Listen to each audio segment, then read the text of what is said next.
নমস্কার বন্ধুরা, আজকে আবারও চলে এসেছি একটা নতুন ভিডিও নিয়ে। একদমই সম্পূর্ণ নতুন একটা ভিডিও, আমার কাছেও একটা নতুন রেসিপি। তো আমি এটা কোনোদিন বানাইনি, খেয়েছি। তো যাই হোক, এখানে নিয়েছি দেখুন ঘেরি, যেগুলো পুকুরে ছোট ছোট শামুকের মতো দেখতে লাগে, সেগুলো এখানে আজকে বাজারে বেশ একদম ফ্রেশ পাওয়া গেছে, তাই কিনে নিয়ে এসেছি। তো এখানে 200 গ্রাম আছে। এটাকে সুন্দর করে আজকে কষা ভুনা বানাবো। ভুনা বলুন বা কষা রেসিপি বলুন। এখানে নিয়েছি বেশ অনেকটা পেঁয়াজ, দুটো বড় সাইজের পেঁয়াজ নিয়েছি, সব ভাজ করা আছে, বোঝা যাচ্ছে না। এখানে দুটো টমেটো নিয়েছি, আর এখানে নিয়েছি আলুর জায়গায় ওল, ছোট ছোট টুকরো করে কেটে নিয়েছি। আপনারা আলু দিতে পারেন কিংবা কোনো সবজি নাও দিয়ে করতে পারেন। আর এখানে নিয়েছি মশলা, এখানে জিরে, ধনে, শুকনো লঙ্কা, একটুখানি গরম মশলা। সবটাকে আমি কাঁচা শিলে বেটে রাতকে রান্না করব, পুরোটাই বাটা মশলা দিয়ে রান্না করব। আদা রসুনটা আমার বাটাই আছে, তাই আর আদা রসুনটা আলাদা করে নিলাম না। তো এখানে দেখুন একটু জল বসিয়ে দিয়েছি, জলের মধ্যে দিয়ে দিয়েছি একটুখানি নুন আর একটুখানি হলুদ। এবারে এগুলোকে আমি ভালো করে পরিষ্কার করে নিয়েছি, বেছে ফুটে, তবুও ফ্রেশ ছিল, একদমই ফ্রেশ ছিল। তো এটাকে আমি এবার একটু সেদ্ধ করে নেব। এর মধ্যে আরও নোংরা বেরোবে, তাই একটু ফুটন্ত গরম জলে 2 মিনিট ফুটিয়ে সেদ্ধ করে পরিষ্কার করে ভালো করে সাদা জলে দিয়ে ধুয়ে নেব।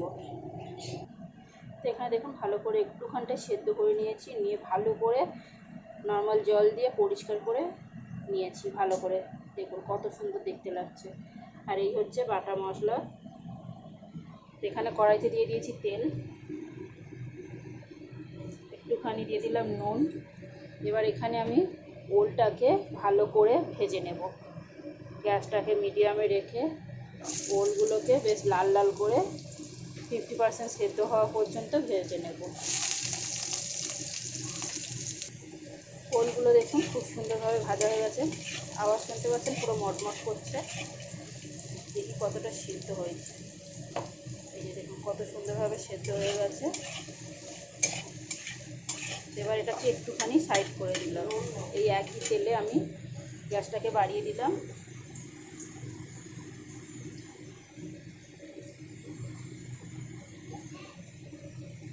এক চিমটি লঙ্কার গুঁড়ো, 1 চিমটি হলুদ গুঁড়ো দিয়ে দিলাম।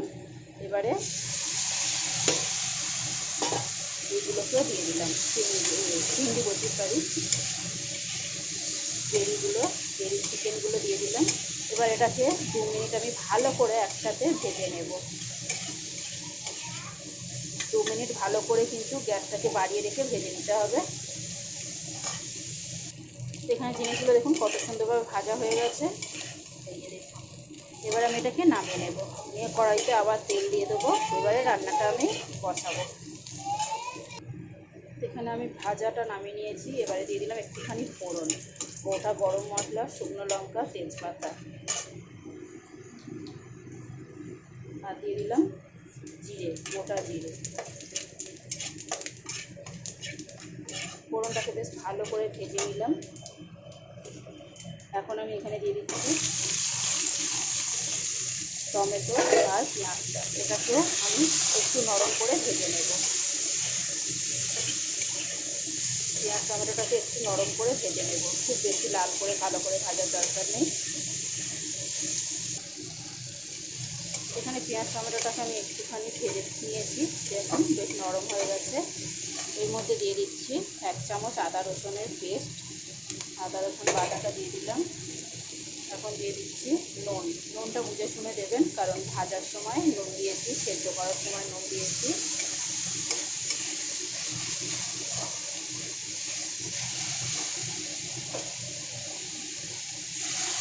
একটুখানি জল দিয়ে দিলাম, দিয়ে দিলাম হলুদ গুঁড়ো।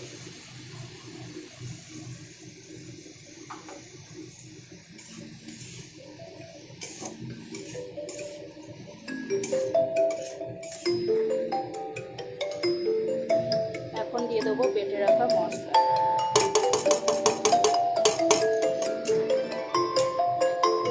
বেটে রাখা মশলাটা দিয়ে আমি বেশ ভালো করে মশলাটাকে কষিয়ে নেব। দেখুন মশলা ভালো করে কষিয়ে নিয়েছি, মশলা থেকে তেল ছাড়তে শুরু করে দিয়েছে। খুব সুন্দর করে মশলাটাকে কষিয়ে নিয়েছি আমি। এখন এখানে দিয়ে দিচ্ছি একটু স্বাদ অনুযায়ী চিনি। তো আমার মশলাপাতি সব দেওয়া কমপ্লিট। এবারে দিয়ে দিলাম ভেজে রাখা ওল আর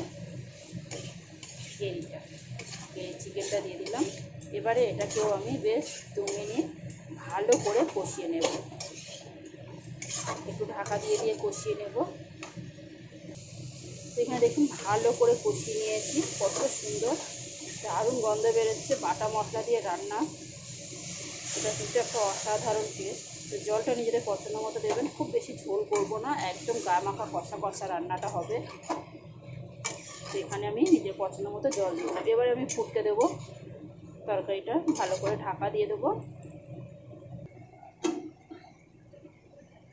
এই যে দেখুন বন্ধুরা, আমার আজকের রান্নাটা একদম কমপ্লিট। কত সুন্দর কষা কষা হয়েছে, একদম ঝোল নেই, একদম গায়ে মাখা মাখা ঝোল। তো আমার ভিডিওটা কেমন লাগলো বন্ধুরা জানাতে ভুলবেন না। ভালো লাগলে একটা লাইক কমেন্ট শেয়ার করবেন, আমার চ্যানেলটাকে সাবস্ক্রাইব করবেন। বন্ধুদেরকে অনেক অনেক ধন্যবাদ আমার ভিডিও দেখার জন্য। তো আজকের এই পর্যন্ত ভিডিওটা। তো টাটা বন্ধুরা।